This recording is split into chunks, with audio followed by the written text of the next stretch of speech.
right, family. We have our newest family member, Mike, here. He is a adult probation and parole officer in Philadelphia, Pennsylvania. Um, so we're definitely real interested to see how things are in a big city. So we'll go ahead with our standard questions. First question, Mike, your department on a scale to 1 to 10, with 1 being a social worker and 10 being a law enforcement officer, how would you rate your department on the two hat scale? Department probably like a 6, solid 6. Okay, leaning that way. Leaning that. But Follow question. the pendulum swings. Like I It mean, always swings. Yes, this is true. in the city, I mean, like it swings. Like sometimes it swings. Like from my other previous department, it was much slower swing. This you wake up Monday morning and something happened over the weekend, and it's completely, law enforcement get out there, hit these doors, and then Everybody going to jail. the next week it swings back like, hold on, let's see if we can, motivational interviewing and cognitive behavioral therapy and stuff like that. So, but it's a fluid thing. It's nothing stays the same. Like last week, it was real social worky, and this week, the way the weekend's already starting to look like, it's going to be a switch coming up. It's crazy because normally that pendulum swing it takes time. Yes, It's usually not like that drastic, but I can understand the big city. Based on what's going on, the crimes and things like that. You kind of got to respond back and forth. So let me ask you this then: what on the two hat scale? Where is Mike? So I'm about I'm say a 7. And like I said, that swung too because switching from different departments, different agencies, kind of really narrow down how far you. I used to be like a 10. Oh, I used to well, be like, and then I mean, I'm sure we'll explain that further. Why I was like a 10 because the unit I was assigned to, that's just how the unit worked. So like we have different units, and you depending on what unit you might be in, determines how you address a situation. Like whether you give those graduated sanctions or it's just a zero tolerance. So, but it's like what unit are you in now? I'm in an anti-violence unit. So that's like our setup right now is regionalized. So they chop up the city. You get west, you get east, and that's how it's set up now. It was set up to just either you get north and south, and it was split like that. But we have over 400 officers. Wow. So yeah, and it's funny because most people think like, oh, Philly, like everyone's carrying. No, only about maybe 5% or 4% of those 400 actually are carrying firearms and going and doing field work. So, Mm. right. So that leaves us with like our administrative supervision stuff that never go to the field. People call in and do like a monitor connect, stuff like that. Call in, do the questions, and that's it. Those are And like the low risk people. real low risk. That's our low risk. Then we have like so my previous in Columbia County, we used the Ohio risk assessment, ORAS. In Philly, they actually have their own complete different risk assessment developed by University of Penn. And unlike the ORAS, where you can have some officer input, it's all computer driven. Like it's all numbers. You have no input. This person might be. I got a 90-year-old lady on my caseload for high risk, and it's like she doesn't belong here. Like I mean, she only in the house, and it's just nothing you can do about it. You just supervise them, just like so each unit has their own rules, own conditions. So once you assign to a unit, you get the probation conditions, and then you get your unit conditions. So if you're assigned to anti-violence, you have to come in more it's kind of like intensive supervision. You come in more, you pop up at your house, your job, treatment facilities. It's like a zero tolerance. Like we got a problem with PCP. Oh, that's terrible. And then we got a zero tolerance policy with PCP. So if you melt the cup because you got PCP in your system, you automatically it's no no treatment, none of that. It's just straightly because if you dealt with somebody on PCP, which I have, and let me tell you something, Man. I'm not Some wild small. boys right I'm, there. I'm not small, and let me tell you something. It took all the fight. Like it was like, all right, like this is gonna be it. Like this was the fight. So that's a zero tolerance. But with my people, like when they come in, first time they come from court, listen, be straight up with me. That's my biggest thing. Like if you got the issues, you run into some problems, you had police contact, call me first because I hate hearing it third party. I hate having to Exactly. come over to my desk. Yo, we stopped your dude. He was on the corner doing this and that. When you told me you were supposed to be in treatment, you were supposed to be in your meetings. So Hmm. I mean, they know what to expect. So it's easy. It's not a bad spot because they already know how they like institutionalized in the street, like per se because it repeat offenders they repeat. It's like when I was listening to one episode where you talk about the recidivism rate. I'm like, yeah, it's not a good rate. It's probably I would say about like 30%, maybe less Yeah, than that. that's usually what the national rate is, about 30%. Maybe less than that. And it's not even. It's like we have all like bigger city got all these different programs, all these different avenues. It's just the person not wanting to take advantage of it. Like I tell them, I'm like, well, you could have asked the judge, say, I don't want probation, just give me max me out in jail. Like this is a privilege. Like, come on, take advantage of this. I'm giving you the cheat book on the first day. I'm telling you what you have to do to succeed. Like it's not that hard. Like, you come in, you come in. If you have a dependency issue, like a drug issue, then we can work on that. If you say you're a treatment court officer, so you're not just going cold turkey. I mean, that's not what happened. I mean, even the people who are like, oh, you can't be addicted to marijuana. Yeah, you can. That's a lie. Yeah, That's you a whole can. lie. Yeah, you can. Like, you talking about the different strands and all. Yes, see that right there. That's your yeah. You got a preference. Like so it's okay. You got to admit it. But it's like my previous department versus Philly, night and day, night and So day. what made you want to get into this field of work in the first place? So I got a part time job. Started out as a part time job in college at a prison, and it was it's like any prison. I mean, it wasn't for me. I didn't like to be locked in. It was just they was making good money. So college student making good money. I'm like, sign me up. And then I When you always say good money, what is good money? so you're making $20 an hour for Central PA. Oh, well, So, for a college kid, okay. so yeah, twenty That's dollars good an hour money. for That's good Central money. PA. So Central PA, like I'm an example. So like the rent in Philadelphia for like a one bedroom is probably like $1,200. For a one bedroom in Central PA, you probably paying like 450, $500. Dang. So $20 an hour goes a long. You like okay, you making some money like Right. Yeah. so that goes a long way. The cost of living was much cheaper. So I was like, all right, cool, and I actually ended up starting to like it. So I was doing classes inside, like teaching reentry classes inside of there. And the inmates always come to me like, "Oh, my PO this, my PO that, my PO just put me in here and they'll never come see me." So I'm like, all right. I had a year left till I graduated with, uh, my degree in criminal justice, and I'm like, maybe I should look into the PO work. So I was already looking to go back to home where I'm from, Philly, and they came in and was like, "Hey, we got a spot open. You want to transfer?" I'm like, "Yeah, why not?" And that's how I segued over to the probation, and like really had no interest in it. I was like, I'm gonna be a cop and call it a day, like, or go to the feds and you know do my 30 and be good and be done. And then they were like, well, "Come on over here and see how you like it." And I ended up actually liking the probation and parole up here. Um, it's like I said, it's much different. So we it's they had canine officer. Juvenile had a canine up there. Adult had canine officer. What? They we night work, work with the SWAT team, AG's office, like different drug busts and all that stuff like that.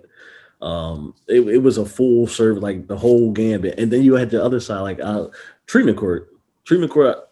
I started out in treatment court, did a couple months in treatment court. I liked treatment court a lot because all the people that I knew from inside the prison, it was like, oh, I'm on the outside now, so I could help you on the outside of the prison now. So it was like they felt real comfortable coming to me like, yo, Mike, I got this issue, this and that, and so it was really a good connection because I was like, I graduated when they got released. I moved out with them too, so they was like, it was much easier for them coming to me with an issue or if they relapsed and then going to another officer. So like treatment court was definitely a good rewarding spot, and then I got voluntold that I was moving caseload to sex offenders and high and intensive, and I was like, right. There's a lot of volunteering going on in probation. That even happened in my office. It's like, yeah, you're going over here now.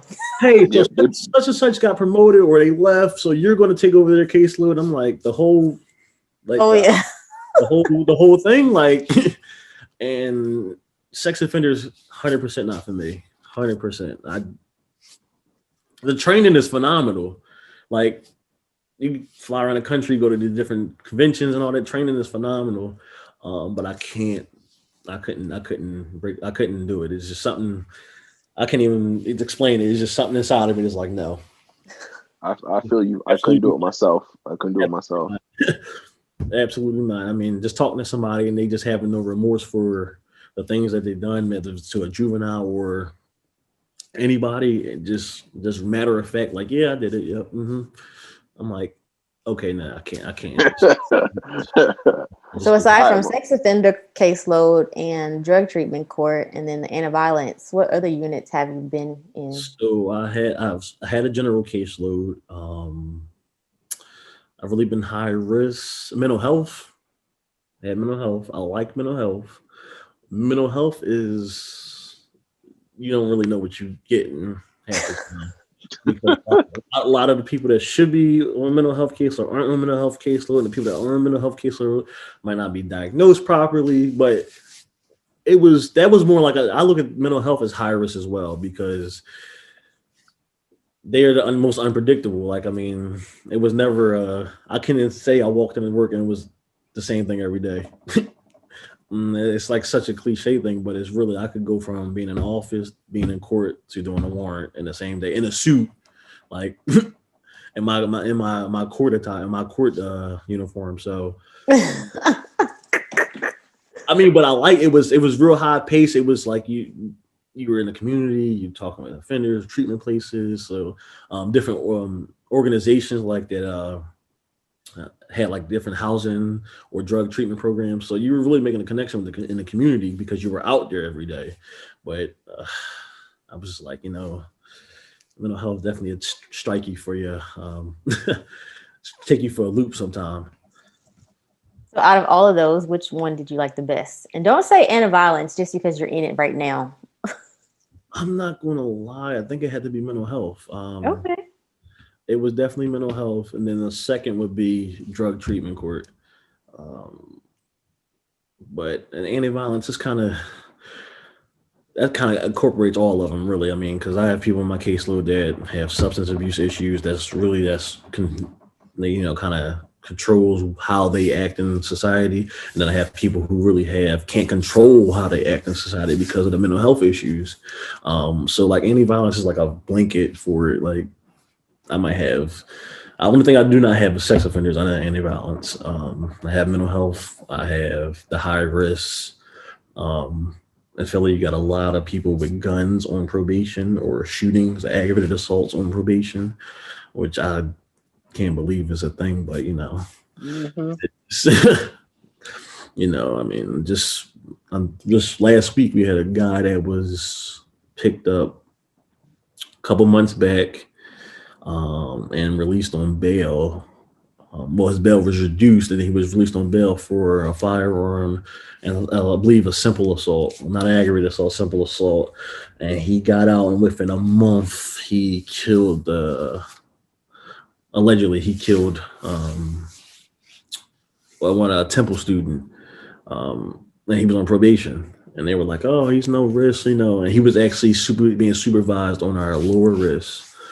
So it was some kind of discrepancies. Like that's why I say that pendulum swing, it swings because they're like, oh, why was this done? Why was it now do that this week? And then it comes back to the other side, like, all right, maybe we should just lock them up, But and in the Philly, they have five crimes that are guaranteed. You commit them, you're getting locked up. Warrants being issued, like murder, obviously, any shootings, strangulation, rape, and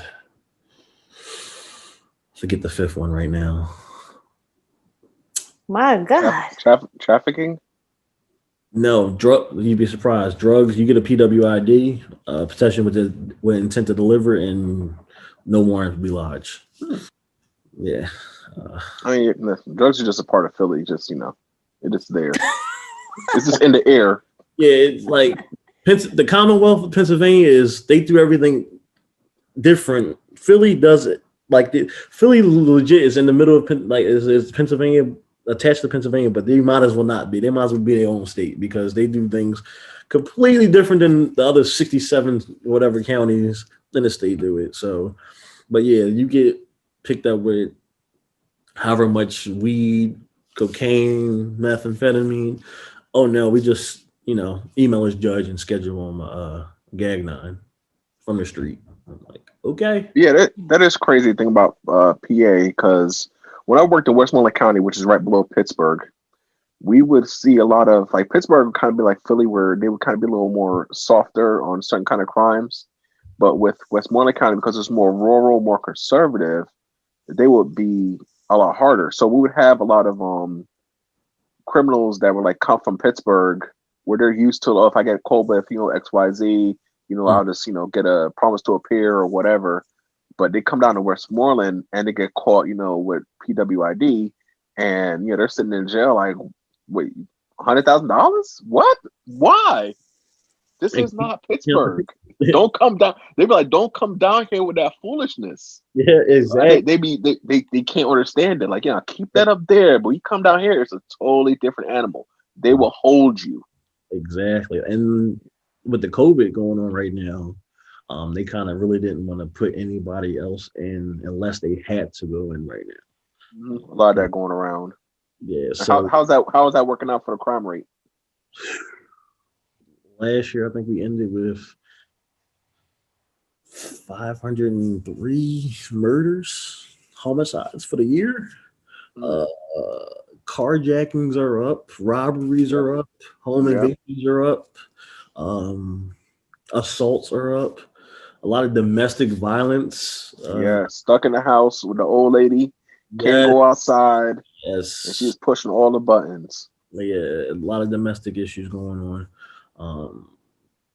Hopefully this ends soon so they can kind of go back to business as usual. But I don't think so. Are the dope boys all in the corner with the Rona going around? Yep, with the mask on. With the mask. With the mask on. All you see is the blue mask across their face. It just gives them a reason to wear a mask now. See, a lot of them. Out here where I'm at, they're the gamers just wear their colors on their face. Just wrap my red bandana on my face. It's a mask. It's the face covering. Call it a day, like you. Right? You sit on the corner with your all blooded out. But he got his mask on. For a while, maybe back in March when this first kind of blew up, I think a 2-week period where crime was kind of down. People were like, "Oh my god, if I go outside, I'm a melt." So it was kind of cool. And then when people start going back outside, man, this is all right. This ain't nothing. I'm cool. The opportunity was there because people were afraid of the pandemic, and carjackings have been on a high. I don't know what it what it is with it, but they've been on a armed carjack. People be stopped at a light, and then we had the riots a couple months back, so that was just even more of a incentive for people just to go out and do whatever they wanted and not have no repercussions for it. So that was an interesting. Did you guys have a role in any of the anti-protest, anti-riot stuff that happened No, Did they guys you have you guys out there? no. So we did not have to. Our sheriff department had our building and the courthouse is pretty much on lock, so we didn't really have to and do any have had to respond for any assistance. So that was cool. I was just at home watching TV, watching it on TV. That was cool for me. And now if I was up, this happened in Central PA, best believe I'd have had to been like I would have had to be out there in full riot gear, just like the police. Like so, but the thing is, they paid us out there, so paid us like had the hazardous pay and all that stuff out there. It's Philly. Like we're gonna add this to your job description, but not gonna add Right, no right. funds. But yeah, we didn't have to deal with none of that, so that was a good part. 'Cause they were blowing up ATMs, and it was bad. It was like a 3 day period out here. It was bad. Like you 911, you call 911, you wasn't no one was responding to you. You was on your own. Like so, I hope you had something in case somebody tried to kick your door and to protect yourself because it was nobody coming when you called 911. Oh my god. Wow, that's That's crazy. when people seen that. That's how easy it was. It started inciting more people. So people from outside of Philly, the different counties around Philly, were coming in and just having a ball because they know it was going. No police response was going to. Yeah, ain't no one gonna stop you. No one's going to stop you. Like it got so bad that a police car would be lights and sirens in like a parking lot or in a plaza, and people would be running around the car like it wasn't even there. No respect at all. None. I was just like, this is crazy. Like I can't believe in 2020 this is how things get. Like um, but and that kind of I believe the pandemic contributed to the crime rate going up. I mean, it had to. I mean, we No, going you got a lot of people that lost jobs. People are in the house, pent up. lost You know what I jobs, mean? businesses closed, people losing like their family business for been the years they don't had it for years and stuff like that. It was a lot of hardships going on. So it had to be some correlation going on between those two. That's me. All right, so tell us more about this anti-violence unit that you're a part of. Like, start from the beginning. Like, how'd you get into it? Let's start with that. How did you get into that unit? So when I applied, there's no lateral transfers in PA. You had to apply like you're coming as a new line officer. But I had all my certifications from firearms, Hmm. firearms, and I went to the State Parole Academy. Um, so when I came down, I had all these certifications and everything. So it was like a perfect fit for me just to segue right into the arm unit and the anti-violence unit. I think we have 7 anti-violence units and only 2 of them carry. So the rest of the units get a vest and OC spray, and they still got to make the contacts in the field. And very interesting. Yes. Nah, I can't do it. Not especially not in Philly. Wait, whoa. So I get wait. So you gonna give me a vest to stop the bullets, but you ain't gonna give me nothing to return the bullets except for an OC spray? OC. Nah, nah, Um, nah, homie. spray with the OC, and I'm like, okay. But so it's about I'm gonna say maybe out of the 400, it's probably 20 officers that are certified, 25 officers certified to carry. That's crazy. How's that even possible in a city like Philly? The pendulum. Leadership. I mean, how the city's going. So our arm unit actually started out as a gun court before it actually turned into like the anti-violence unit. So it was like for people who got arrested with gun charge, got any type of gun, anything related to a gun, it was got sent to gun court. Just like how we have like treatment court or veterans court, and if you're a veteran, you go to veteran court. So that's how it segues. So it wasn't really formed as a okay, you got to be armed to go do your, do the excess, do your job. Like it was, they go about it every day. When I came down here, I couldn't believe it. I was like, "Are you serious? Like you don't have nothing to protect yourself, and you going to North Philly?" and knocking on someone's door and doing a home visit, it just didn't make sense. Like, so I would, and some people are fine with it. Like some people just don't think that they're in inherent danger when they go to people's houses. Um, I don't agree, but Chris, why are you making that face? Man, Y'all should listen, see Chris none of with a this scrunched makes up face. it don't make sense. It's not computing. it doesn't make sense. Like in Westmoreland County, our entire adult office is armed. I don't think they have a choice about whether they're armed or not. Only in the juvenile office do we choose whether you could be armed or not. And clearly, a Someone, lot of us aren't. But they have different mindsets. They're more towards the 2, 3 on the scale.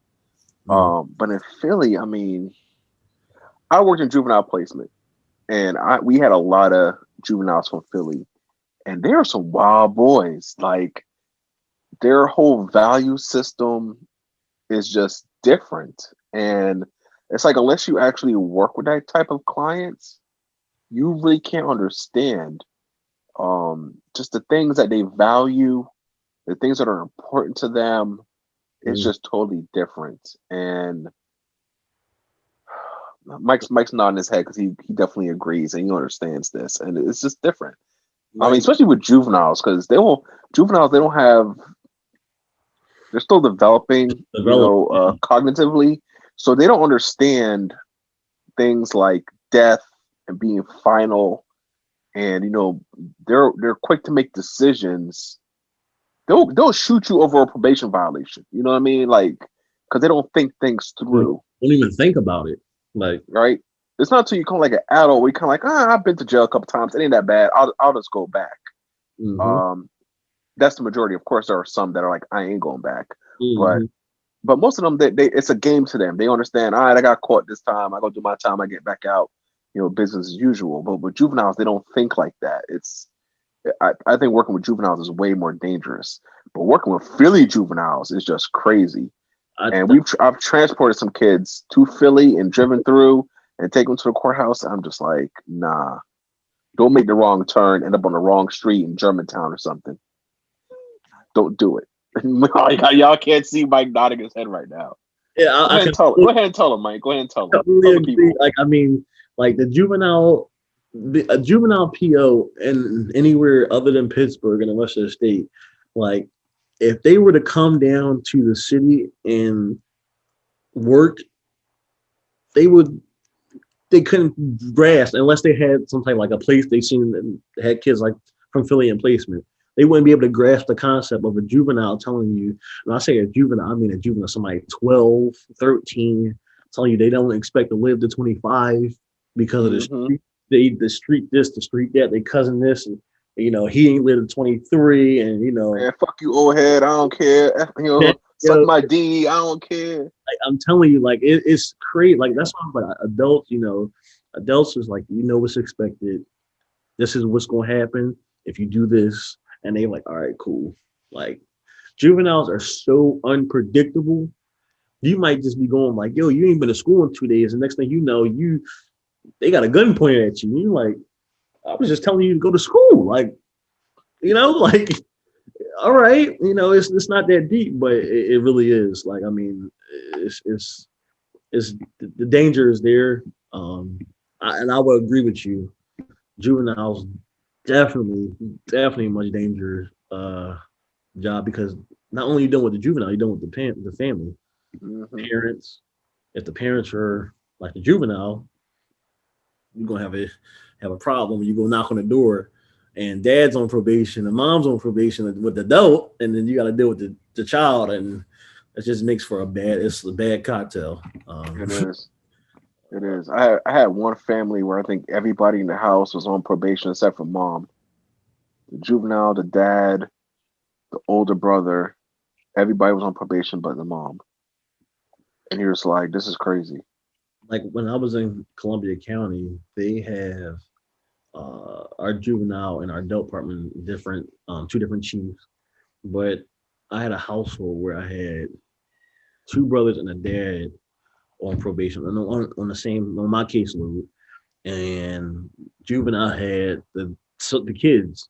Like so when we went to the house, I would go with the juvenile, and like we would go at the same time because it was just a recipe for disaster. Like you're one person, you got to talk to three different adults, and then they got to talk to three different kids.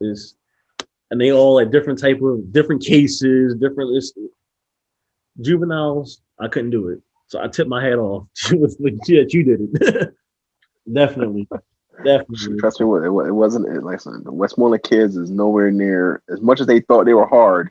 Oh, They're nowhere near to Philly kids. Not even like a tenth. It's crazy. they would eat them up in placement, like eat them Yes. alive. Like I mean, and these kids like Central PA would go to placement, like if they went out to state college, or like down to like St. Gabe's or to Philly to the youth.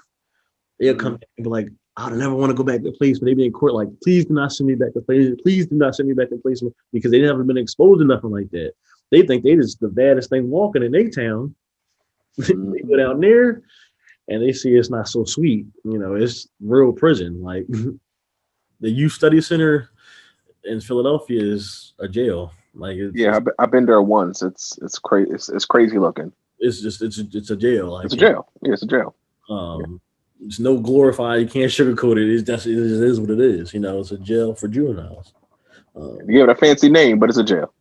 It's jail. Like I mean, uh, but Columbia County though, like when I was at that department, I would have to say that when it comes to like the two hats, they were definitely more on the of the law and order side. But the law and order came first, and then it's okay. I'll help you out. Like you know, Hmm. I'm going to lock you up, but it's only for your own sake. So like you had more flexibility for like I could do like a 48-hour detainer, 72-hour detainer. I could put them in there for 2 weeks up until like that 2 week period to the gag two, and they could waive and sign a gag one waiver and say, okay, yeah, I messed up. I'm gonna do a retrial where they don't have to see the judge. So it was a lot of flexibility you could do as a PO. You had a lot of discretionary power to help the person succeed. Whereas in Philly, it's really you mess up, you're going to see a judge. Just I have nothing. I just filed a paperwork. I just that's it. You got to go see the judge at that point because the judge wants to see you. And Hmm. if I lift a warrant because he wants to go to treatment, that's fine and dandy. But the judge wants to see him first. The judge wants to make that decision that he can go to treatment. Because if not, then I'll be in the hot seat, and you don't want to be in the hot seat. Let's go back to I know it's how the conversation always goes. Let's go back to the anti-violence unit. So tell us more about that unit. What kind of things do y'all do? Um, yeah, so what kind of things do y'all do? so with anti-violence, like it's obviously you get your more violent offenders on there, and some non-violent depends on how the risk assessment hits it. But we go out field contacts multiple times a week. Um, we only do Monday through Friday, no after hour stuff. But you go out and see your offender, and you have to make contact. So you pop up on them, yo, I'm at your house. Where you at? You ain't tell me you had a job, so where you at? All right, I'm gonna wait for it. I'm gonna come meet you. We do arrest in the field if need be. Warrants are a big thing with anti-violence because our people abscond a lot. Um, Mhm. they get in trouble. They might get locked up and not have a warrant be lodged on them for drugs or whatever. And because of the processing time, by the time everyone talks to each other, they're out the door already. So you can't even lodge the warrant down on them yet because the PD done already released them and gave them their walking papers to tell them to report on such and such date, which they're probably not going to report to. And then now they're not going to report to you either because they think you're going to lock them up, which might happen. But now you got this person that is got a new case, maybe firearm enhanced. So now you really like, all right, we gotta get this person off the street because he got caught with a firearm. He's definitely gonna get another firearm and do the same thing he was doing. So we do warrants are a big thing with us, and right now they have the Marshals Task Force going on. So we cooperate with the Eastern District, Pennsylvania Marshals Task Force, AGs, office, I think, is on there, and the DA's office, as well as the sheriff's department and Philly PD, all go get together, get a stack of warrants, and try to knock them out as fast as they can. So that's pretty much all that anti-violence does. Just really warrants, making sure you make your contacts, and the caseloads are much lower. Like, so my caseload right now, 46 right now. Oh my gosh, that's very low. Very low from what I had before. So where I came from, I had about 150. Uh-huh. Um, then when anti-violence is kind of, it's like it's fine tuned. So they only the high risk of the high risk go in that. So yeah, I got 46, and that 46 can be a lot. And saying that because you got 46 people out there doing violent things, got violent charges and stuff like that. So you really got to be on their back, like where are you at? And everybody on your caseload is not on the street, so you have people in jail that are waiting for new charges to be processed through, pending outcomes of like new cases they picked up or whatever. So, and theoretically, I might only have 20 people on the street, but I still got to go to court for the other 20 that are Locked up. Right, exactly. So, Do you work weekends too? Are you on call? No weekends. I was on call when I was in Central PA. That was the fun thing. Like when you on call, extra money. That was like the over. That was like our overtime and stuff. So we don't have on call in Philly. Oh, okay. So would you prefer there to be? Yes and no. How the on call work when in Columbia County? You had two officers that was on call, primary, secondary. Way it worked is you take the week, but it was incentives. So if you didn't get called out, you still got paid like an extra like $450 or $500 on top for that week on top of your base. So aside from the money aspect, aside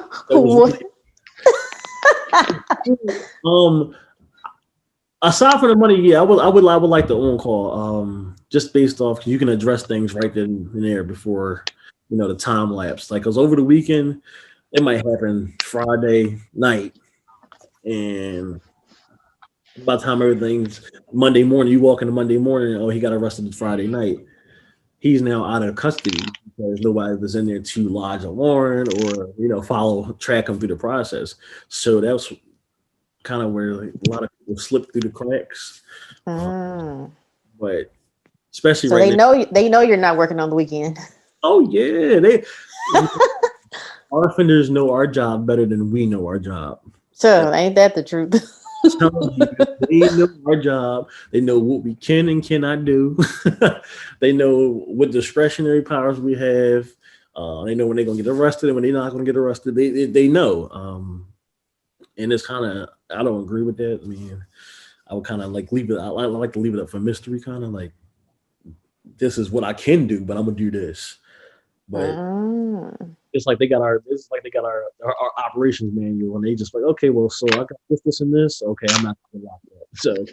So they're more equipped to finesse because they already know how it goes. Exactly. They've been missed with multiple times with multiple different officers. So it's just it's like the nature of the beast. Like, it's a bigger city. You can't really. I think right now on probation they have about 50,000 people. Hold on, Mike. Chris. Yeah, the little AirPods died. Okay, because you're doing all that moving around, and you can hear all of that in the audio, and you can't hear what Mike's saying. No, you need to mute your stuff when you keep moving the phone around. All right, I should be good right now. Okay, I didn't get my laptop charger. Sorry. It's like 45,000, I believe, on probation right now in the city. Wait, hold on a second, man. Hold on a second, man. It be like this sometimes, man. Oh yeah, it be like this sometimes. You get to see the behind the scenes of how we do these podcasts. Listen, it's a production. So how did you off the record? How did you find? Because she'll edit all this out. How did you find us? I think it might was on Instagram, maybe. I had a law enforcement hashtag that I was following, and I think one of you guys, either somebody posted it or it was you guys just self posted it and had the hashtag in it, and it popped up on my feed. I'm like, Two Heads podcast, and I seen probation. I'm like, So then I went to Spotify. I was in my office. I had my office day. I'm like, let me pull up. I'm like, and I think at that time you had like 2 or 3 episodes up. And I'm like, okay, like, because we're like that small percentage of law enforcement that everyone forgets about. They have a vital part in public safety, but a lot of people don't know what we do. A lot of people don't talk about what we do. You won't see no movies about what we do. True. So the public really doesn't know unless they're in trouble. Unless they know the system, but like the general public, they don't know what probation do. So they like, probation officer. Okay, what is that? Like, what's a parole? What's the difference between probation and parole? Like, they don't understand that. And every time you knock on somebody's door, hey, I'm probation officer such and such. Who? The cops? No, I didn't say that. Probation officer. And they're like, and what do you do? Like, and you got to run a full explain everything, like every time. And it's like, when I heard the first couple episodes, I'm like, yo, this is everything I always tell. Like, and the thing about it is, it's different every other place. Like how in Texas, like you said, it's not nothing like how it is over here. I'm like, really? I was like, wait, what? You mean to tell me in Texas? I'm like, wait. Y'all don't carry guns? Like, I mean, everybody in Texas got a gun, but some for the POs. I'm like, what? Well, let me just. I feel like I need to clarify that because it's more so my department. You know what I mean? It's not all the departments in the whole state. You know what I'm saying? Like, I was just like, and I think was it the last episode y'all had where y'all had the episode before last where I forget where she was at when they was like, oh no, they just come here and we don't do home visits and none of that. Oh, Virginia, yeah. I was like, oh, that special caseload, yeah. I said, y'all do home visits? How do you know if they live here? Like, I mean, I was listening to that and I'm like, oh my, I wish I could call in like it was a radio station. Like, I was floored too. Yeah, that was crazy. I was like, y'all don't do what? I said, so this is just like daycare. I mean, because yeah. Yeah, it's Zoom probation. That's what I called it. It was Zoom probation. And and she made some really good valid points, about supervising. And I actually, it kind of like made me think about how we do things over here. But I was like, how can, like when we was talking about the stats, like of course the stats are going to say like you're doing great because it's not really. You're not really imposing anything. They don't have to do much. They can have a full stash house in the house they live in because you never know because you never went there. Like exactly things like that. Like and like the biggest thing about like verifying someone's address is like it's a lot of things that go into it versus like if you ever got to issue a warrant for them. If any other law enforcement are inquiring about somebody in that house, you know what the house looks like inside. You know who stays there, any dogs. It's the yellow house with the red iron. Like you know what the house looks like. You know where their room is, where they lay their head at. Yes, you know where to go when you're doing it like a search.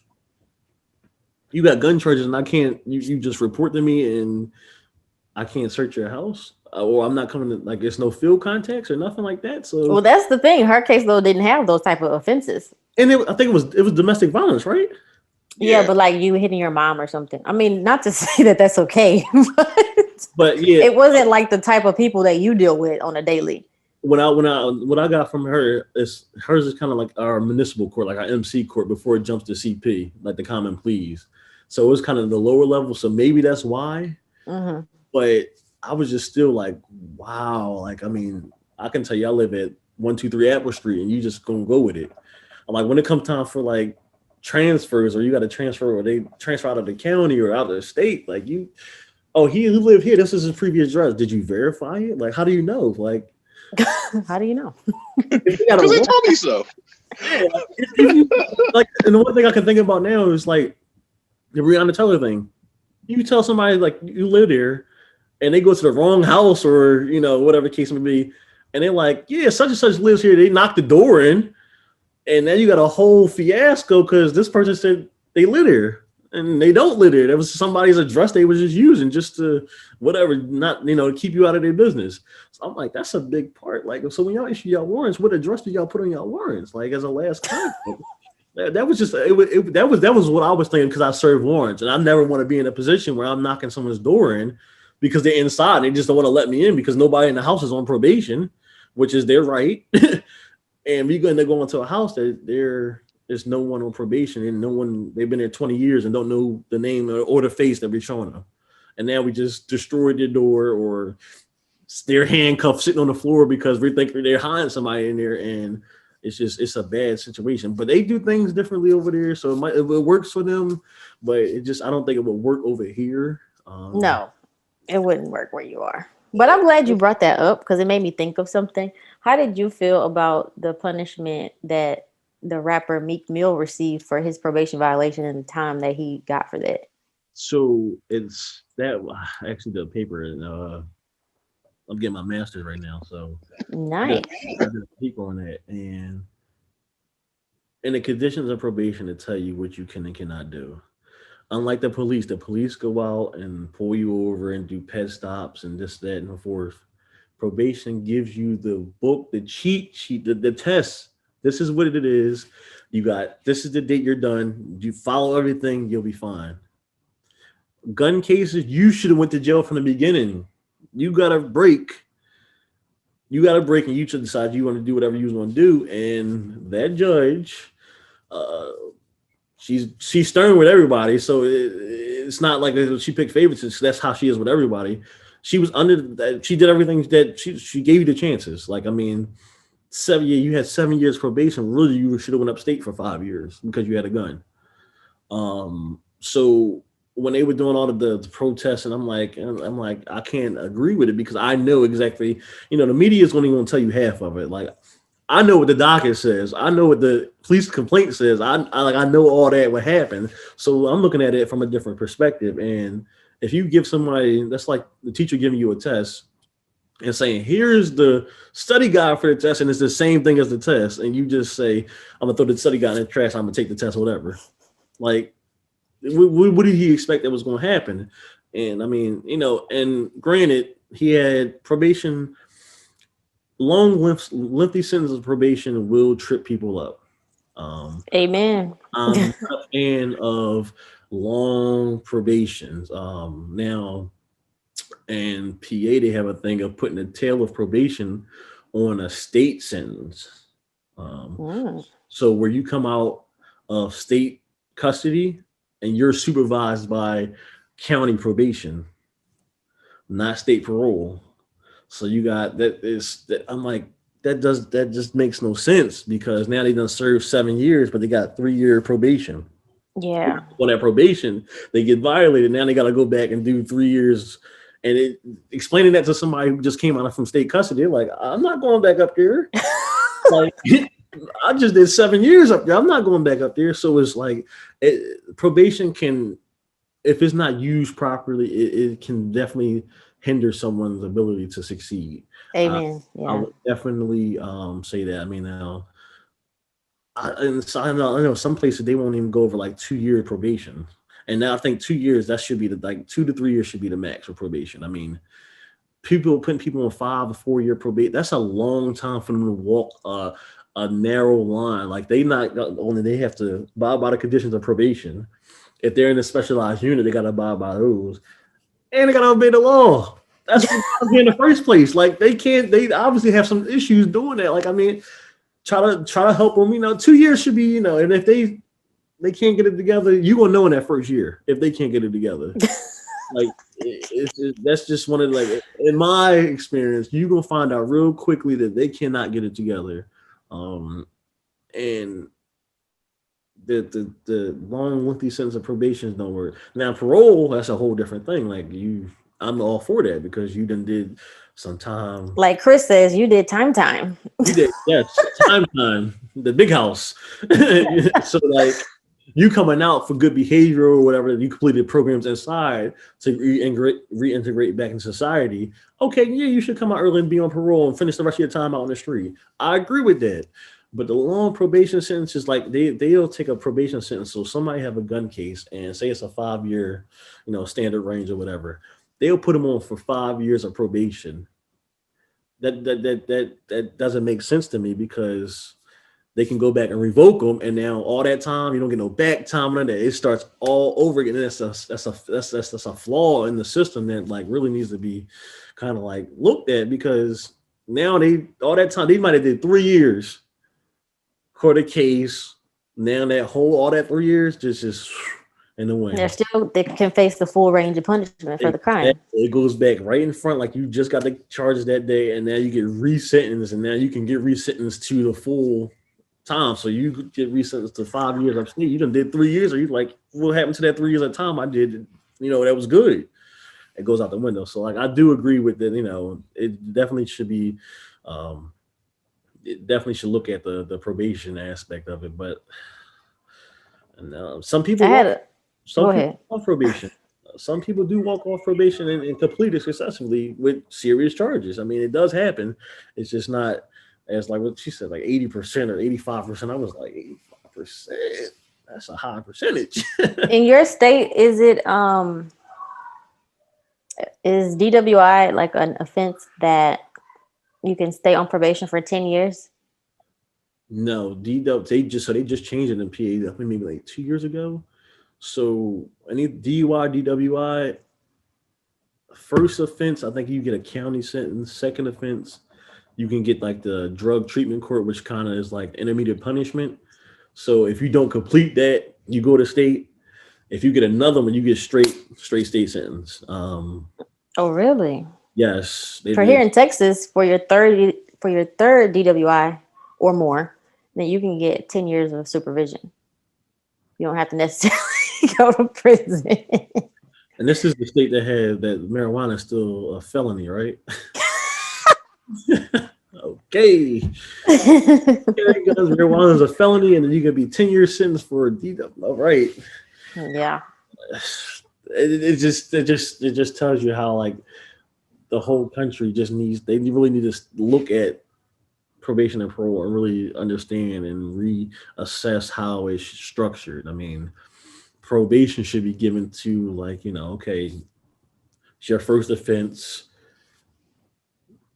You don't want to do no jail time and this is, you might just have to report monthly or every other month, because some regular people mess up and they, might have had a few too much to drink and, probation is frightening to somebody who's not used to that field. Like if there's that first time coming in, I really feel bad for those people that come in and just are like, I don't know what's going on here. This is my first time in the courthouse. Like I'm nervous. I'm not going to go to jail, am I?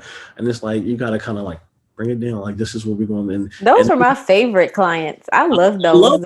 I love it coming because it's the easiest. Like it's here's the rule book, here's the cheat sheet, and they do everything. Pay all everything. Pay the fines up in front. Like you don't ever have to ask them a dime because they don't pay the fines. Like. And it's like, all right, cool. But then you get the people who just abuse the probation system. Oh, yeah. The people who have the rap sheet with like 50 arrests, 3 prison sentences. Like, so it's like, all right, that obviously doesn't work for you. And it should show, the record should show that probation don't work for you. Exactly. You've been revoked like 4 times in the past. but yet you are getting sentenced to probation again. And it's like, why would you even take it? Just sit down and take that time. Because they know when they get out, they're going to run and do whatever they're going to do again. Catch me if you can. Like, that's how it is. It's catch me if you can. I mean, and with the odds right now, the odds are on their side. Like, you figure if we had a good day, if we serve, 6 or 7 warrants, that's a good day. Because like 8 to 4, 7 to 3, whatever our schedule, that's a good day. You make your own schedule? So we have four different ones. You can do 7 to 3, 7:30 to 3:30, 8 to 4, or 9 to 5. And You don't have a late night, some special cases you can do the 10 to 6. And we have but one. you don't personally. No, you have our late night would be only till 7, and that's you volunteer for that. It's one night a month where people report in that like so if they have work or work during the day, they can come in after work and report. Are you drug testing your people? Not during COVID, but yes. But We, like, do you do it personally, or do you send no, it I don't out? do no more. No, no. I used to do that at my other county. We used that go give them a cup, go in the bathroom with them, and do the little tabs and all that, then send it off to the lab. Now in the city, because there's so much volume, they actually have their own lab in the probation building. So juvenile actually has their own like probation officer technicians that run a machine and all that stuff like that. We send ours out to the lab. Um, So, but the people who supervise the UAs, are they employed by the probation department, or yes, is it a whole? Okay. yes. So for oh no, not for adult. That's a third party laboratory. Third party company that's laboratory that come in and does it. But for Okay. juvenile has their own people that's hired. Hired under the probation to handle. That's all they do. Just handle urine swab, mouth swabs, and hair follicle. So I used to hate being on P duty. I'm just gonna keep it real. I hated it. It's like I don't want to look at this anymore. and yeah, I had somebody throw pee at me before. Like What did you do? uh, How did you react? almost lost my mind. Um, almost this was when I was in Columbia County. I almost lost my mind, and I was just like, it immediately went right in the cuff. So like, in Columbia County, we wear our full all like our duty gear. Anything we going out in the field, we wear that every day. So duty belt.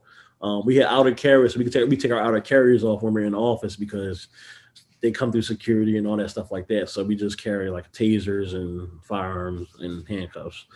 But I was like, did he just throw piss on me? Like, Where did it go? Did it go on your face? Yeah, did he get you with the pee? We need to know. Did he get you with the pee?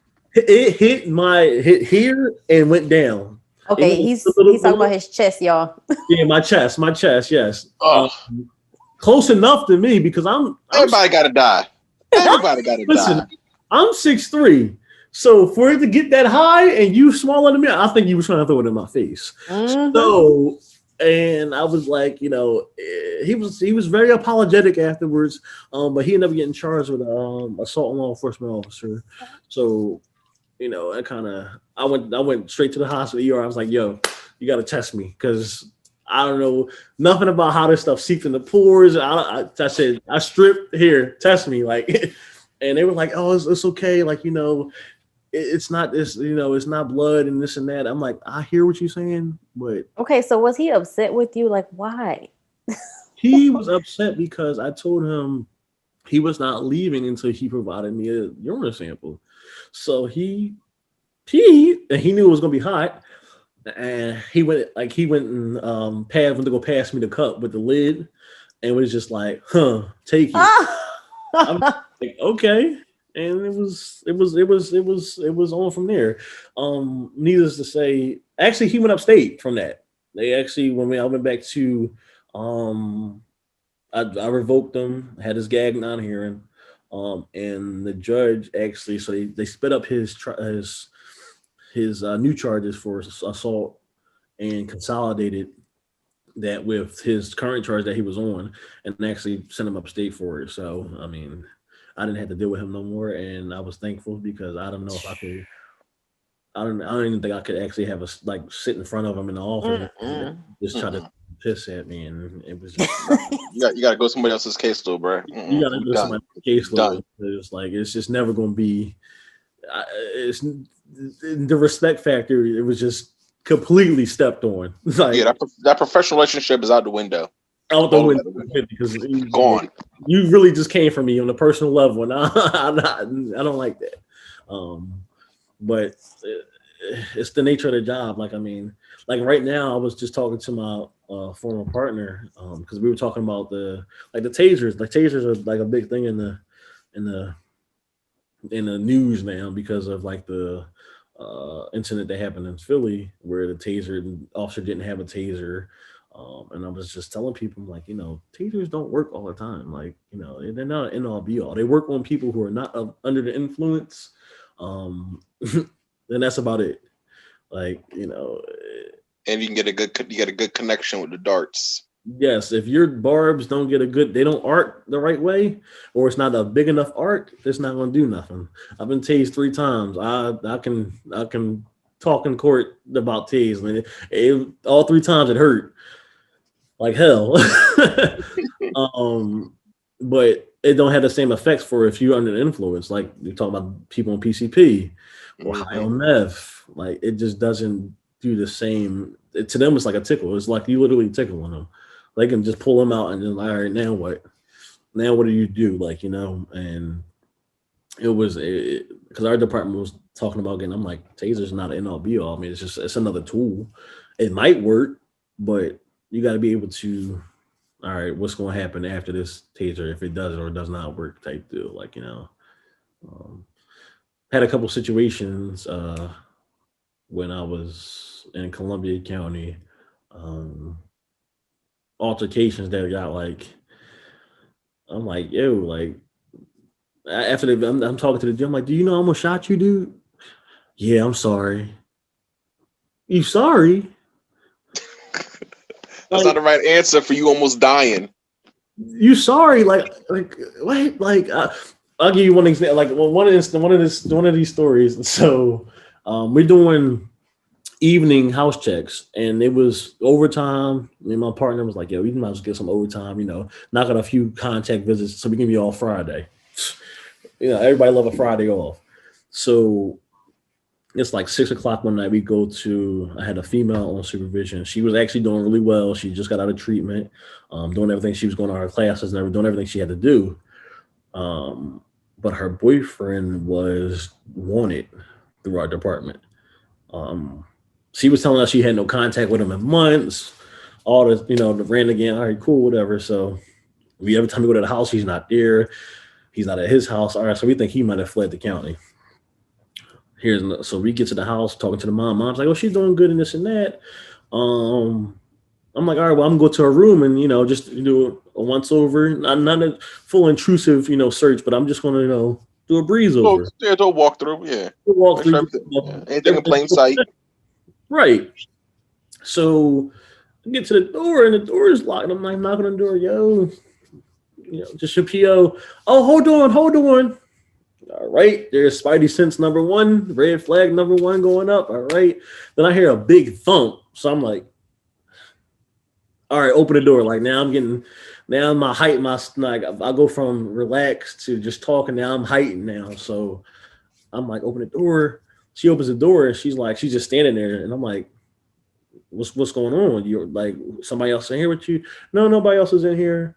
So it's just me and my partner, just us two, and I'm like, I'm looking at her, but I hear movement in the closet. So I'm like, all right. I'm like, who's in here with you? Like, and I'm, so much go through your brain at that time because you don't know if it's a child in there. It could be a dog. You don't know what's in there. Like, and I'm not going to step into that room until like I know for sure or I have to 100% go in that room. So I'm like, who's in there? She just started bawling in tears. I was like, it got to be him. I says, your boyfriend in here? She's like, no, he's not in here. She start crying. I pull out. I was like, cuff her up because I don't know which. Like, you're not giving me no type of information. You're just crying and standing in one spot. You're like, you're not, not complying. So you kind of like resisting. Like, no. As soon as I put the cuffs on her, pull her out and have her sit in the hallway. I'm calling dispatch now. I'm like, county, send me some more units because I don't know what's in this room. I don't know who is in this room. It could be somebody that's wanted that's not even on probation. So I don't even know. And plus, I got a whole house full of people that it started as a regular context. So I never cleared the house like I was going to clear it for if we were doing warrants. So I don't know who else is in the house. So I don't want to have to deal with that too after I deal with whatever's in this room. So me and my partner go in this room, and the room is so small. Like, I mean, I could literally probably two of me can touch the wall, like side by side wingspan. So it was a small room, and like I look at the closet, and there's a bunch of clothes, a pile of clothes in the closet. So So I'm tell me you had the strap out. Tell me the strap was out. before I entered the room, when I heard All right, there we go, my man. when I heard the thud, now I'm in Clear leather, clear the leather. now I'm in tactical mode. You know, You see, see, Brittany, she's trying to comprehend all this because she ain't used to all this. She don't know what a house looked like past the door, the front door. So she's trying to imagine all this. no, I'm straight and I'm in operator full operator mode. I'm just like, okay, cool, guns out, drawing, um, commands. She comes out, partner cuffs her up. I'm still, holding the door because I don't know what's in that room.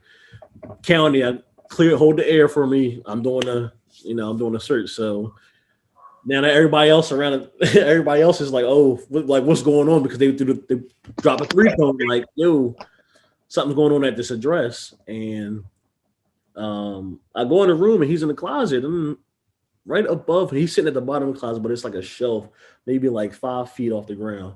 And then all I see is a shiny two-sided dagger right above him. I'm like, now I'm really up there. I'm like, listen, dude, show me your hands. No hands being shown. I see his face, no hands being shown. So now I'm kind of positioning myself to where I'm least exposed, but I can still see him. And he's crying, he's all hyper. And I'm like, dude, just show me your hands. That's all I need right now. Please show me your hands.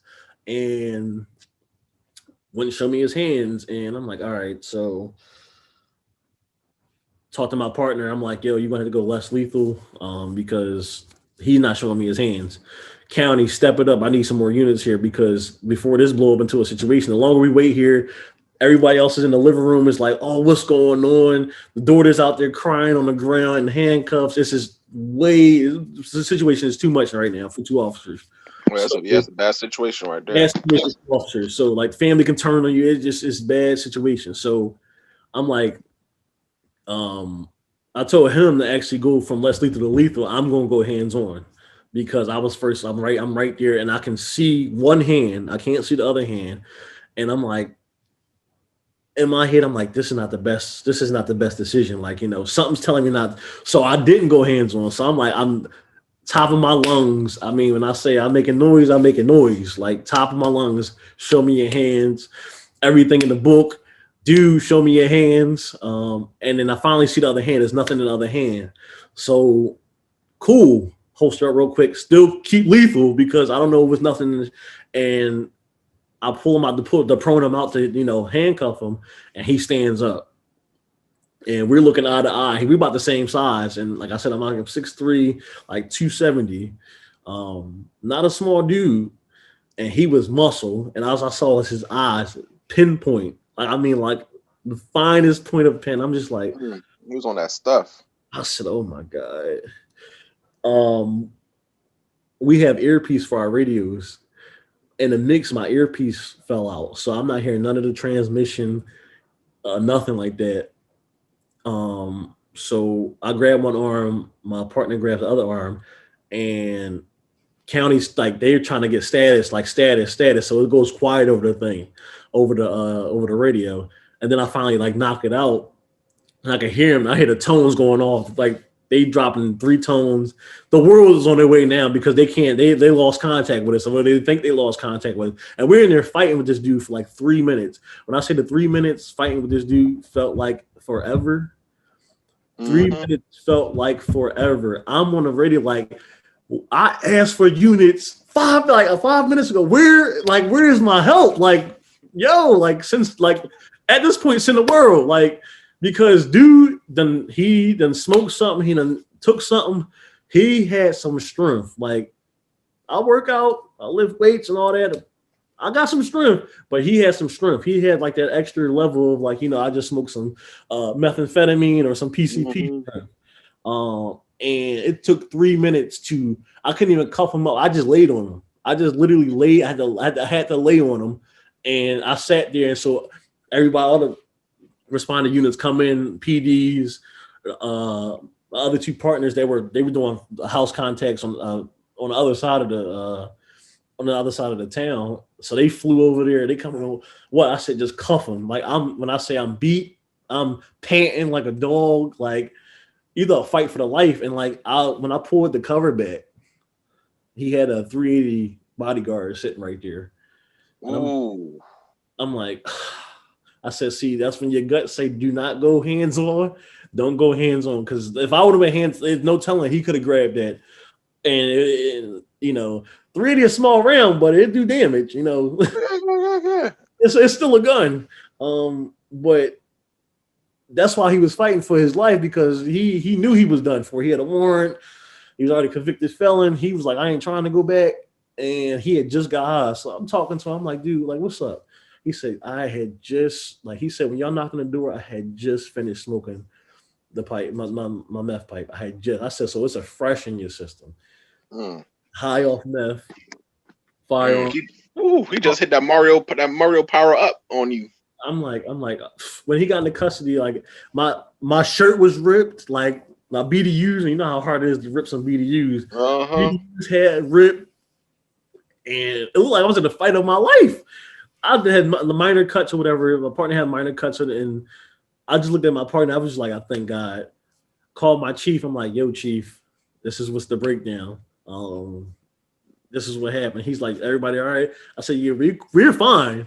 I said, he's all right too, but he a little bruised up. But I said, and I was just talking to him on the phone. I'm like, yo, like that. I said that was crazy. I'm like, and not to mention we did deploy taser. Taser was deployed and it didn't do anything. That like nothing. I mean, contact tase, like we talking about a spread, like, and we had at the time we had just got the new tasers, the X2s, which you didn't have to reload. Like, the old taser you had to pull out the cartridge off the bottom, put it on the and reload it. With the X2s, you can just pull the trigger again and two more prongs go out. So a four, it's like an arc and a square kind of didn't do anything. Absolutely nothing. It shocked us. I got shocked. I got tased because I touched one of the barbs. Did nothing to him. I asked him, did he feel it? He said, I didn't feel nothing. I'm like, see that, and now in my mind, I had one of them situations where I was like, okay, taser ain't gonna. It's not a end all be all. And I probably had like 2 successful times with a taser, but it's still not enough to make me feel like, I'm 100% relying on a taser that is going to end the threat or whatever the case may be. Because that could have went real sour, and the taser didn't do nothing. It was really all strength, and I'm gonna sit on you at this point. Like it was no pressure points because he was countering everything. Like, and he was just strong. He had that high. Like he was like, I'm ready to go. Like, and I came into the house like I was on my game, but I wasn't. I'm just doing a regular con. I'm thinking this is gonna be an easy contact because I am not trying to really do nothing crazy at night. I've been worked all day, and into the night I'm not trying to really do no backbreaking work, and it turned into the fight of my life. And I talked to my partner now. He was like, man, he said, dude, like, and my partner he's slender. He's much smaller than me. He's like, if you ain't sit on him, we probably still be fighting. I'm like, it really got to a point where I really had to sit on him, like dead weight, just lay on him. And, we're here to tell a story now and joke about it and laugh about it now. But like, and then after, in the moment, it was real. In the moment, it was real. And that's why when I hear people going into people's houses, like, hey, I'm probation officer this. You don't know who else is in that house that's on probation or have a warrant. Like, they don't know that you're not there to get them. They don't know you're not armed. They just see you say you probation officer such and such. That might be the day that they try like, oh no, I'm not going back. And you have nothing like you can't even defend yourself. That's why I was like, yeah, I couldn't see myself going in the field unarmed. I mean, that just don't seem logical. Like, I mean, you gonna throw something. So two things, right? So one thing, that complacency is real. Yes. That's one of the biggest things that get I think PO is caught up is, because we have requirements. We have to make those contacts, certain amount of contacts per month, per week, or whatever. And you're trying to meet those requirements, and that kind of becomes your focus as opposed to, you know, your safety and, you know, what's going on around you. So definitely compliance is the biggest issue. I know I struggle with it every day when I'm out in the field, and I have to like when I pull up at the house, I have to like slow myself down. All right, cool. I know I'm just here just to make this face-to-face contact so I can clear this, you know, off the computer. So the computer leaves me alone and stop saying he's past due. Right? Do y'all like that too? Your computer tells y'all what to do? Okay, Yep. yeah. So when you're in a situation where you just want to clear that, but I have to slow myself down and say, all right, let me slow down. Let me look around before I get out the car. Is there any dogs running around? You know, is there a lot of cars at the house? Is there a lot of people? You got to slow yourself down and really kind of focus on that. And two, let me ask you a question. Did you consider ever just holding him at gunpoint until that backup came? Or did you feel like you could have safely taken him into custody until things went south? So in that moment where it was okay, like hold him at gunpoint or take him into custody, I can hold him at gunpoint, but I got 6 other people in the house that are unaccounted for, due in the shower, random dude in the shower. I don't know if there's any weapons in this house, so I'm trying to get the best tactical advantage now. If I got to fight from this room, I'm cool because this room is clear. I know this room is clear. That's how my angle was. And at the time, like, his dad was on probation, his mom's been on probation. Like, it's that prior knowledge. Like a police officer wouldn't have had it now, but like I know because I'm PO and I've been in the house multiple times from multiple people. So I know the other things, like the people in the house, what they have been on probation for. So in my mind, I'm like, you know, if it's just him, I'm like, you know what? And the fact that he wasn't responding to commands. So I'm like, all right. And then he start responding. And then I'm like, and County's like, yo, you know, somebody's en route. I hear in my ear, okay, pulling on scene right now. So I'm like, all right, cool. At least got one more body here. And at the moment when I seen the dagger and I seen him still fidgeting around in there, I'm like, it was like, I'm not trying to shoot this guy. Like, because you got a weapon right there, and I didn't even know about the firearm under there. I'm not trying to shoot this guy. I know I'm gonna be trying to take his life, but I will if I have to. But that's not the kid. That's not the route I'm gonna take. So let me see if it's another course of action. So he actually kind of started responding to me at the end when he finally popped his hands out and showed me his hands. So I'm like, all right, maybe I can get him in custody now, whatever. But when it turned, when he like rolled out of the prone position, and I'm like, all right, like I got cuffs in my hand. Cuffs got to go away now because it's time. I need both. I need open palm to handle this, to address the situation. Because when he was prone down, I was going right in, getting ready to cuff one, and I said, okay, we ain't gonna do that. Because if I got one cuff on, it'd have been ball game. I'd have been good to go. But right before I could get that first cuff on, it was like nope. So I was like, all right. But like in the training aspect and like educational, like I like to look back on the things, and I'm like, that's one of the things I said. I was like, could we just kept him at gunpoint?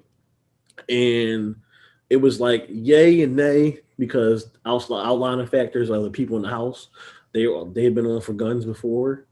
They do not like us. Every time we come to their house, someone gets locked up. So I'm just like, is it worth it to, like, it's like, okay, is it an imminent threat? Like, is it an immediate threat? It's kind of like you bouncing that in that split second that you have. And I'm like, you know, I always use that like for training aspects now. And I'm talking to like new officers as well. I'm like, you know, that's one of them things that like you can train. You might not agree with your body tells you to do in the field in that time when you go back and look at it. But you don't know why your body telling you to do that. I mean, you fall back when you're training and you might think the situation is, you know, you can handle the situation because you've been through those situations before. And like, you know, I pulled people out of the closet before, you know, weapons in there. And you think it's one of those situations. Every situation is different. So going back, looking at it, I would say to a point, yes, I could have held them at gunpoint. But because of the unknown of the 6 other individuals in the household, that's why I want to say I kind of moved in just to get him in custody because I knew for sure he had a warrant. And people weren't leaving the house; they were coming towards the back room near where we were. So I'm like, yeah, no, something. I'm not about to be fighting in between y'all. It's just not going to happen. But it's definitely something to look at for like training purposes and stuff like that. Like what's the best option? There is no best option. You got a good option, you got a better option, and you got to like pick one, like Mm-hmm. and stick with it. So looking back on it, yeah, I probably did the same thing. Like how it worked, I would have put more force into when I put him out, proned him out instead of like giving him the benefit of the doubt that he was going to prone out. I would have actually helped him prone out. Um, Now this guy, this was a person on a regular caseload or what? This person, yes, he was on a regular caseload. He scored a low on a risk assessment. Nah. He That's scored how you low? know that. That's how you know that risk assessment is phony. It don't work for everybody. for everybody. I like the stats they pull out with the risk. I'm like, all right, so, sure, some of them, but a lot of our low risk people are our most dangerous people. Yeah. Like, and you will, because they've been flying so far to the radar so long. Like when you come in with like, oh, I need a urine, or you gotta get, I'm locking you up. What? Like, hold on, I'm low risk. You can't do that. Like, it's like it's you see that more than often. Like low risk end up being a bigger problem than the high risk. Like, and we can't say that because the risk assessment, oh, it's a tool, it's great. There's been studies done, but I'm talking about in actual practice. This is what we see. This is what's going on. The low risk people are hiding the most stuff, and then when you actually decide, because you're low risk, you don't see your low risk that much. So Right. Mm-hmm. you pop up on your low risk, they're like, oh, like what you doing here? It's a Hey, whole you on probation? What you mean what I'm doing here? hello. You ain't supposed to be here. What do you mean? Y'all don't come out to check. I'm on low risk. I know what you on. That just mean I don't make as many contacts with you. I know what you on. So now show me your room. And you walk into whatever, a shit show, for lack of a better word. Like, um, When you started in this profession, did you know that the job would entail such tactical stuff? not at all. Okay. Like you see somebody carrying a gun, like a police officer carrying a gun, but you never know the training and all that stuff to carry that gun. Um, and like in PA, I know for sure, like in our department, we train more than like the average police officer. Like far as firearms and DT and stuff like that, we don't just do once a year quals and all that stuff like that. We go multiple times a year just to make sure we are up on our stuff, because that stuff, you can't sacrifice that stuff, and like especially in the field, like you got to know what you're doing. You can't just try to bear hug somebody and like, what's your next course of action? What are you going to do? How are you going to get them into a secured person? Like how you going to cuff them up? You can't just let them go now. Like you got them hold it. So it's like it turned out to be like, oh yeah, you get to carry a gun, you go knock on people's doors and all, to like this is something serious. You gotta really have tactics actually play a role when you pull up to somebody's house, enter in somebody's house. How do you walk down the hallway? Which door you knock on? Like it's a whole gambit of things that play into a factor like that most people wouldn't even, like the average citizen wouldn't even understand. Like for like pointing, like covering contact. Most people don't even like. Why are you looking behind me? Because he's watching my back. He's making sure nobody comes walking up the street that just want to put their 2 cents in everything, because you have those people too. You might be knocking Mm-hmm. on their door. Third parties. Third parties are like, listen, you don't have nothing invested in here. Why are you here? You're just creating a diversion Nah, for. that's my boy, man. That's my boy. Just trigger my cousin. You don't That's even my know his cousin. name. You don't even know his name. Like talk about that's your boy. Oh Man, no. everybody ain't Philly cousins. I don't know how they I worse in see West them Virginia around because the way. everybody ain't Philly cousins. Listen, I seen them around the way. Y'all can't be doing that. And it's like, you always got to have your head on a swivel. I mean, Mm-hmm. it's such a cliche term, but literally, that's like when I'm out there, I'm just like, all right, even leaving the house, like getting in the car, get up out of there, do your notes down the road. Don't sit in Oh front my of. God. Mm-hmm. It's a lot that goes into it. Like, and most people are like, what? Like So with you doing so much, out there, how is the pay rate in comparison to police officers? so when I was in Columbia County, the pay rate out there was actually, I'm gonna say maybe 5 grand less than a police officer. But you made up for it with overtime, so it was kind of like even. In the city, same way, it's even. They start out, we all both start out the same. They get overtime, which pushes them way up. We don't get overtime. So in Central PA, it was even. I mean, so you actually get you're like, okay, I'm not, because I'm looking at some places in PA. I think it was like, well, I knew somebody that worked in like Butler County or something, and they were getting paid like $30,000. I'm like, Oh, that sounds like Florida. I said, you carry a gun, like, and go in people's houses? I'm like, what? Like, I couldn't do it. Like, that's not. It's just like, and like POs don't make, like, you look around the country, like it's a lot of places that do not pay POs well. Like they might get 40, you know, even like you can't even get 45. Like, come on, like this For the amount of work that you have to do. It's just, then like it's a lot of paperwork that come along with our job. It might be oh God, yeah. like Oh, police wow. officers be like, oh, we got paperwork. No, no, no, no.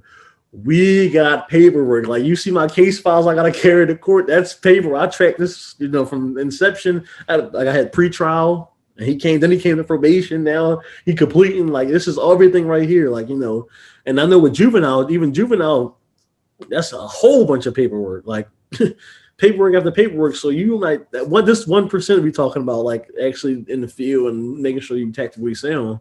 But it's a lot of paperwork and a lot of case management, like that. I feel like we should get paid more. Like bottom line. So we always talk about, you don't do it for the money, for sure. You're not going to Don't get do it into for this. the money. Like that's exactly like people in that probation officers, and I can say this about the people in the city now.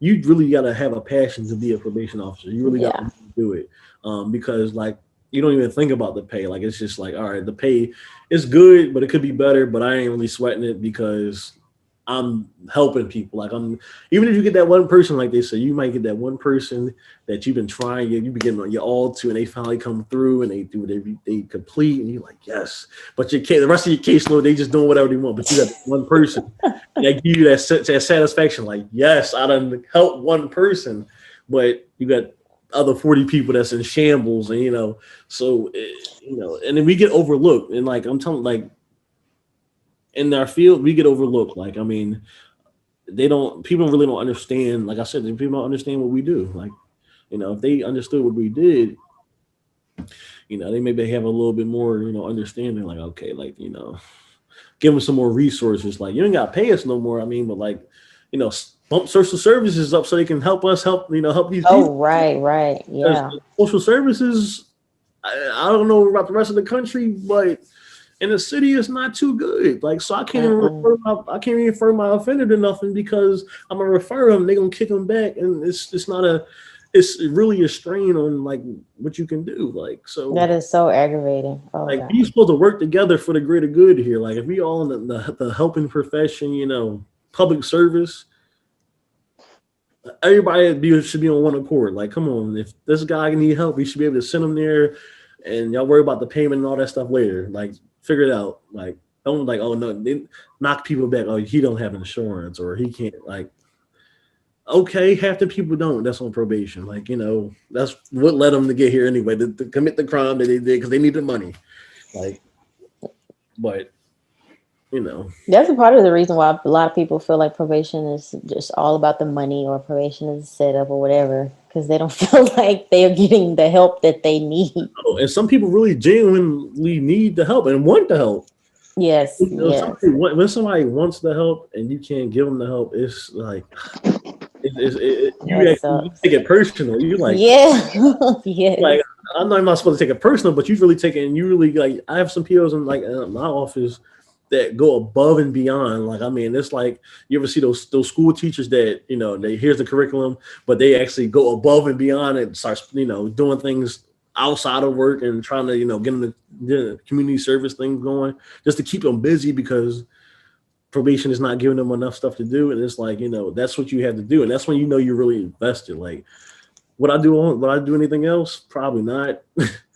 uh, Probably not. It's like I'm here. Like I'm here for the long haul. So it's like I'm getting my master's, and I'm like, my supervisor was like, "You think you're gonna leave?" I'm like, probably not. So, what is your plan for the master's? What was your, I guess, your motivation behind pursuing your master's degree? One, I got out of school, and after being in school for so long, you just feel like I need something. I'm not supposed to turn something in, like something's not due. So I got bored. I'm like, all right, I need to go back to school, and I'm gonna do something that I'm interested in. So I'm like, all right, I'm gonna go back. And then the two, like for promotional purposes, it's always good to have that extra, experience as well as the education, because that's the full package there. You can. It's a lot of people that just stop at bachelor's. That's fine. They're great at their job and they got the experience. But when it comes time to look for promotions and more money, I got the degree and I got the experience together now. I'm here, and it's criminal justice field is interesting. So that's the one thing. Like, it's not really it's schoolwork, but it's not really schoolwork because, this is what you do every day. So it's kind of like it's your passion. It's not really. I'm doing it for work and I'm studying it, so it's not Well, on a more personal note, do you have a family, like kids, wife, really whatever? single, no kids, So you have time. have time. Okay. It's to the point where I was just like, I don't have nothing to turn in right now, and I was like, it's time. Let me go back to school. Like, With and all of this experience you have, how old are you? 26. I wasn't expecting that. Okay. Why do I feel like he's like the youngest one that we've interviewed, Chris? You might be. Yeah, he's definitely there. But I mean, he started really early, especially with working in the prisons while he was in school. So I mean, he started pretty early. But like we were saying, it doesn't really matter what kind of experience you bring into it. As long as you have the passion for the job, that's what the important part. The experience, when the kicks in the experience, just helps you, not talk to, like, Experience helps with promotions. Is that's what Mike is saying. Like yeah, to get started entry level, okay, yeah, you might not need you might experience. experience like just job experience and work there, but like Yeah. Yeah. I was talking, when it comes down to, being able to talk to people, interpersonal communication. When you're in a jail, you have no firearm. It's just you, how you talking to somebody, and that's it. You gotta talk to people and reason with people. Like, listen, this is not, and be able to come to an agreement with somebody who is in jail at the end of the day. You're in jail as two with them. You have no weapon. You can't just pull your gun out and taser out and all that stuff like that. That's why I was talking to one of my buddies, and like, he's a cop, and he's like, I couldn't work in the prison. And I'm like, yeah, like, most of the cops can't, because they automatically go to the tools on their belt and think they're inferior to people. Um, Mm-hmm. like, hey, I'm the authority. Like, you gonna do what I say? No, no, no, no. Come on a level of respect first and treat them as a human being first, and then you go, you know. So that's like the difference between us, kind of, and police. Police officers, yeah. Got that kind of, we can talk to people. Not saying that they can't talk to people, but we don't look at them. We look at them like humans at first. Like, kind of like, hey, like, we're here to help you, versus, we're investigating a crime that just happened. Like, we're here to help you succeed, and we're your support system if you didn't have a support system. Like, and that's the kind of the difference between the two. Like, and most people were like, yeah, cops like, nah, I couldn't do it. I couldn't. How do you? I couldn't be a PR. I couldn't do this. I bet you couldn't. Like, I It's bet you not for everybody. not for everybody. Like, This is true. and it gives me my law enforcement side and then my social worker side. I'm like a split. I'm split. Like, if I want to be, tactical Mike, or kicking in doors all the time and this and that, that's fine. But I also can be like, all right, I can have my soft, That's fine. I can have my soft side and be like, all right, now that I knocked your door down, you're gonna come in and we're gonna figure something out. And they be like, all right, like, cool. So it's like I said, it's a passion. It's just something that you got it or you don't. I mean, some people get into it and be like, yeah, that's not for me. Some Chris, people, do you have any sorry, Mike. Chris, do you have any questions that we're about to lead into to wrap it up?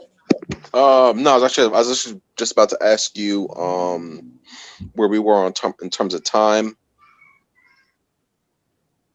What's the It is recording? like an hour and 15 minutes. Okay. So I guess we'll start moving towards that then. Okay. Mike, do you have any questions for me and Brittany? This ain't about us. Why you always ask them that? It's the lead out, it's the close out question. I don't like that. I don't like that. No, I don't want nobody to ask me questions. I want to ask the question. yeah, no. Well, that's one of my questions though. Let me ask my question the way I want to ask my question. Fine. Oh my god. So you just made more work for yourself. Then I got to edit all that out. You could just let me rock my question out though. You know what? I'm gonna teach you how to edit because I'm tired of having to do this every week. You need to be taking on some You do a editing. fantastic job at it. Man, listen, I was struggling. But no. Yeah. So Mike, do you have any questions for me and Brittany? No question. Thank you, Mike. No, I listened to the pod, so most of the questions I had come out. Mike, you all right with me? You all right? I am interested, Mike. What kind of equipment are you guys issued out there in Philly? So we have standard issue Glock 17, light bearing holsters. We use Safariland, ALS, outer carrier with the mild weapon, tourniquets, IFAC. What else do we have on there? We have two different vests. We can have the outer carrier, or we can have the concealable vest. And vehicles, whatever vehicles available that day. In Columbia County, we used to have take-home vehicles, which was a perk of the job. But I no longer have that perk. Other than that, Columbia County, we had rifles as well too. So like that picture, yes, that you seen, I was in Columbia County. We were actually issued rifles, or we can qualify with your personal rifle because you're in the middle of nowhere in central PA. It's to take a while for somebody to get to you, so that was one of the issued equipment. In Philly, we do not. No, Philly, we don't have a long gun policy. Hope to get one soon, but we do not have one as of yet. But yeah, that's as far as equipment. That's all we are issued. Do you guys work at all with state parole? No. In Pennsylvania, state parole is hard to get in contact with. I'm gonna just say that. We have mutual interests, but yeah, we don't really do too much with state parole. They are there. We can. Yeah, I can't even say we. Yeah, we really don't work with them. That's crazy because working out Westmoreland County, we had a lot of interaction with state parole. We actually had a sub office where state parole actually rented like two desks in the sub office that we had, so we saw them a lot and we worked a lot with them. I think I had a situation where I think let me tell a quick story, Brittany, if you got time. Real quick story, working with state parole. So we have these quarterly meetings called criminal intelligence meetings where we'd have officers, the local PD, state parole, state troopers, all the local departments and probation parole will get together and we'll talk about like who's wanted. And you'd be surprised because you'd be like, "Oh, I'm looking for XYZ. Oh, XYZ, he's dating my girl. She lives here. Blah blah blah." So we kind of talked about and try to find out where people were. So one of the meetings they had said state parole's looking for this guy, and he had like a really weird, unique name. Like I still can't remember it because it was just so weird.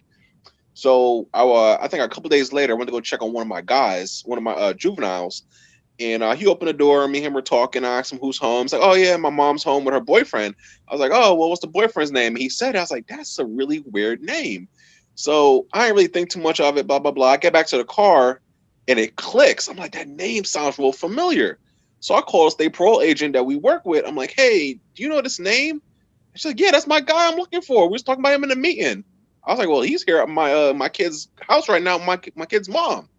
She's like, I'm on the way. So she pulls up, and this particular day there was a shooting in the city, so all the cops are tied up. So they couldn't come and help us make the arrest because she's looking for him. So she's like, hey, can you help me make this arrest? I'm like, all right, cool, I'm here. Why not? So knock on the door. The kid opens the door. We're like, hey, where's such and such? Oh, they're upstairs. We go upstairs. We make contact with the mom in the hallway, and we're like, hey, we're looking for such and such. And she's like, oh, he's in the bathroom. So the state parole agent, she's a female. She posts up on the side of the door to the bathroom, right? And she tells me, open the door. I'm like, all right, okay. Open the bathroom door. Dude's in there taking number 2. I'm like, she's like, can you see his hands? I'm like, yeah, I see his hands.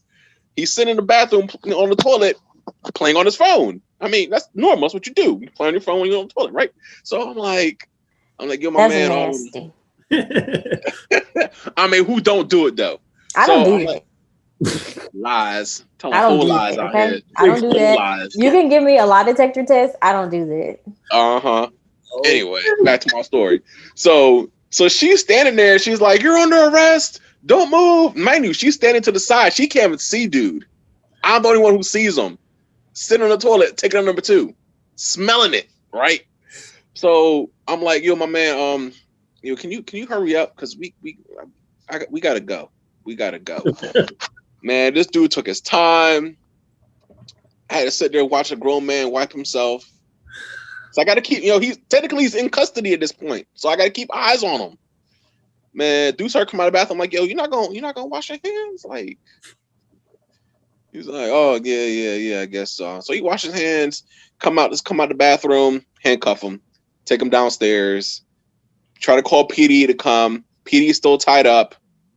She's like, well, can you transport him in your car? Because I guess their policy was, because she's a female, that she can't transport him because she didn't have a cage in her car. Mm. So I'm like, yo, you are asking a lot of a juvenile officer right now. Typical. Right? I'm like, I'm not even sure if I'm even covered on the policy right now. You know what I'm saying?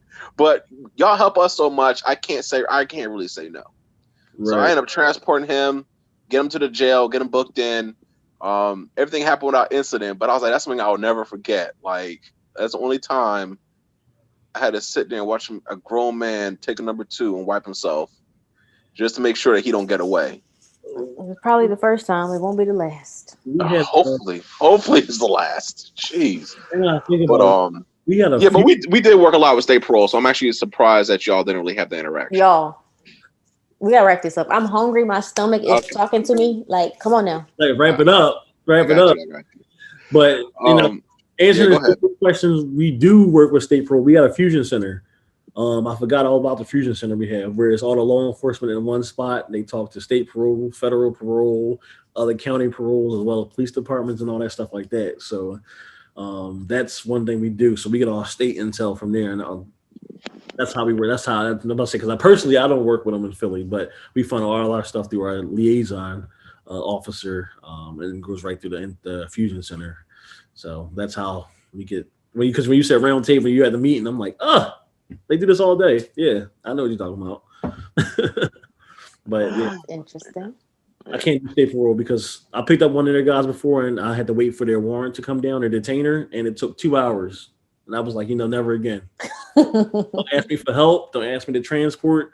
That's when you said transport. I was like, woof. I'm not transporting. Nope. Y'all don't got no cage. I don't care. How do y'all do it any other time? Figure it out. Like, that's where I'm at with it. Like, but yeah, let's wrap it up so Brittany can. I can get some food. Right. All right. Well, we're definitely gonna probably have to get Mike back on for a part 2. Definitely. Because definitely, I feel like I still have so many more questions. Yeah, we definitely want to hear more about how things are in Columbia County. Yeah, we didn't. But definitely get you on for a part 2, man. Definitely, just let me know. All right. Thanks, Mike. I'm gonna call you when I come to Philly. Call me.